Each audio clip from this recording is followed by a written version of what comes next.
If you ever decided out of curiosity to look up what are the worst comics of all time, you probably saw this comic on not only most of them, but also on the top of those lists.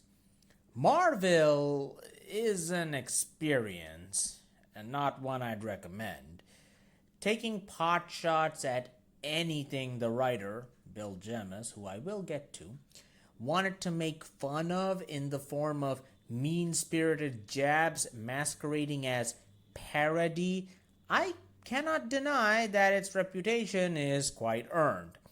But we're not going to talk about Marvel today, or ever for that matter. Instead, about one of its competitors, and not the one everyone mainly talks about.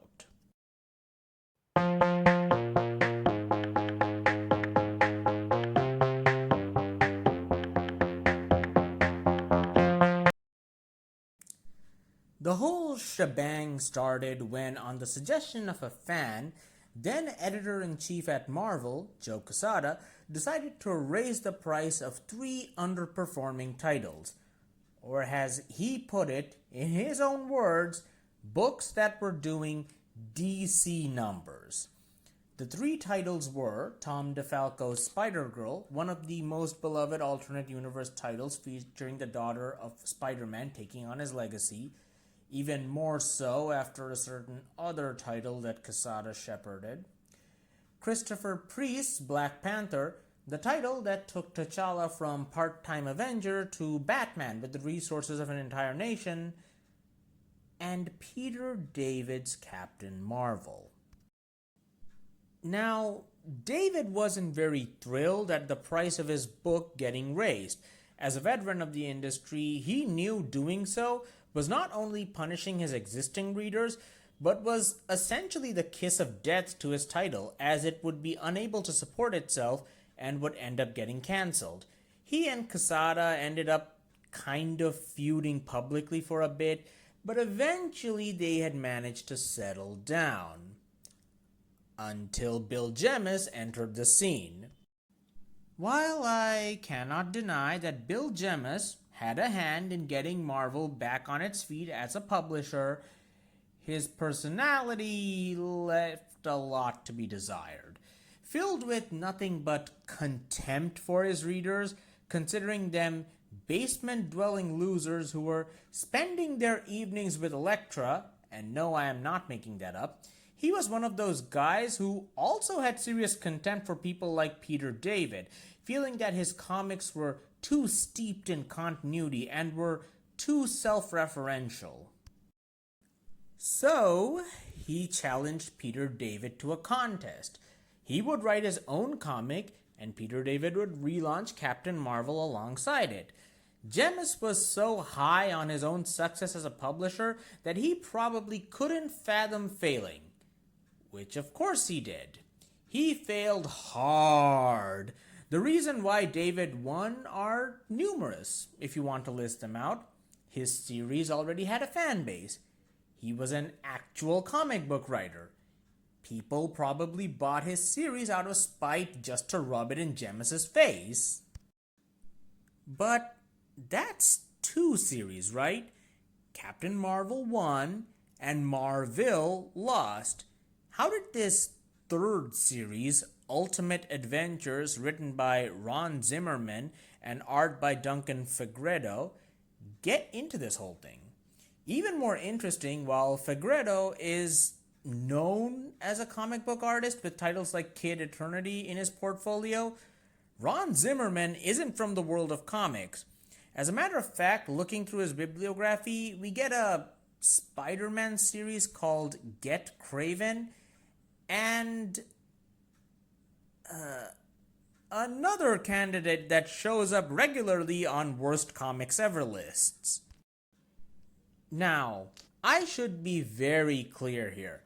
I'm not making this video to hate on a man who tragically passed away from cancer in 2022.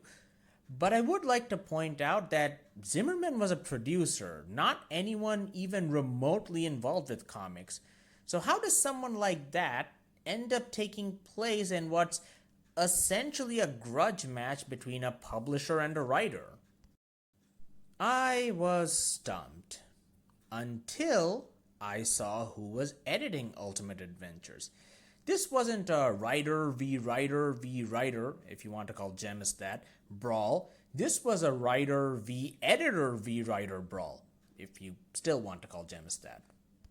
See, Quesada hasn't quite left this story yet, as for some inexplicable reason, he decided to throw his hat into the contest as well, which had been named You Decide, spelled with a U. One thing that Quesada did well was networking, having gotten Kevin Smith to write Daredevil in the past. But Kevin Smith had geek cred. Ron Zimmerman didn't. So, that explains why Ultimate Adventures took part in You Decide. But the next question is, how was it?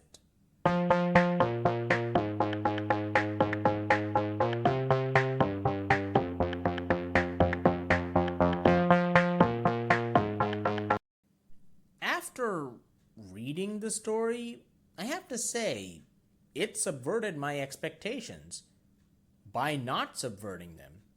So the story is about a kid living in an orphanage and he gets adopted by a billionaire who happens to fight crime dressed as a creature of the night. In case I wasn't obvious enough, it's a Batman homage, or parody if you want to be mean. But that's just it. It's a Batman homage. It's not even the worst Batman homage I've ever seen. I half expected this story to be kind of insane, partially because it was part of Marvel's Ultimate line, which was a sharp knife back in the day, but feels more like a dull blade now, and partially because it was part of this whole shebang.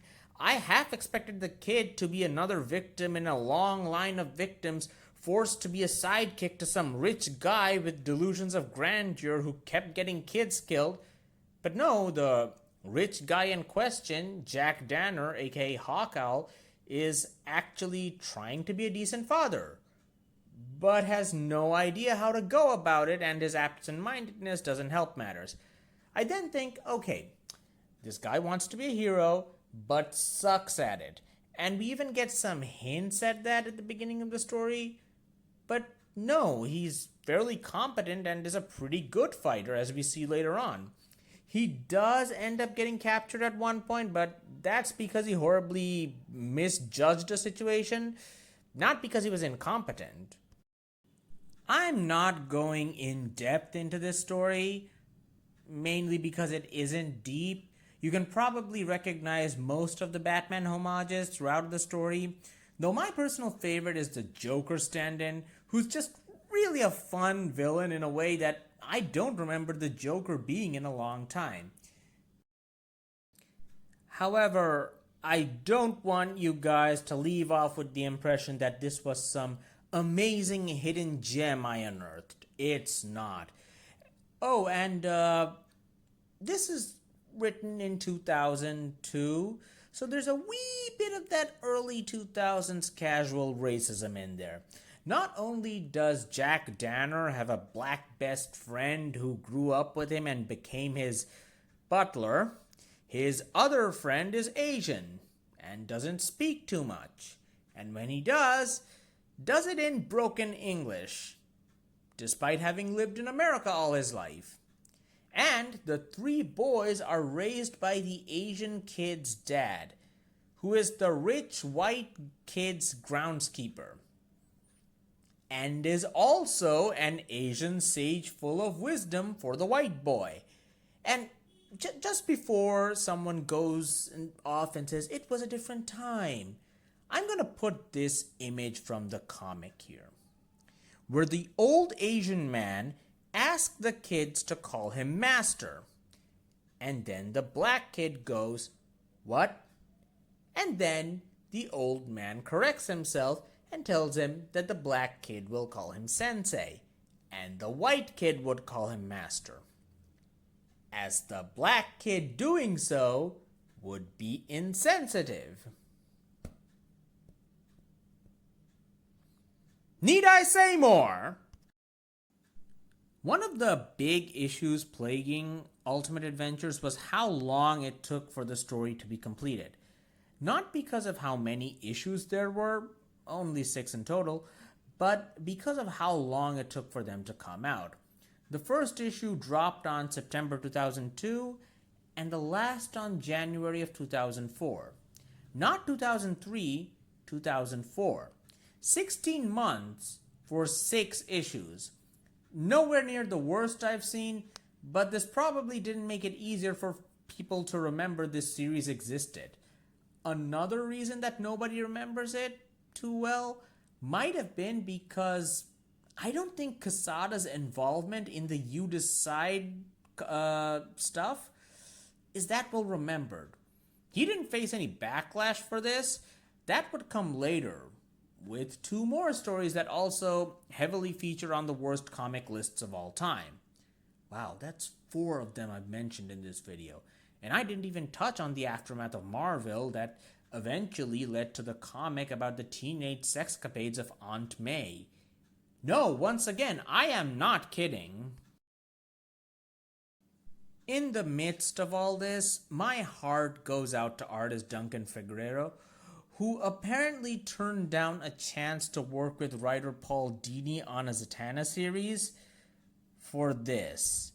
Not only did he have to work with someone who, let's be honest here, had little to no idea about comic book writing, but Fegreiro didn't even know about the stupid You Decide contest in the first place.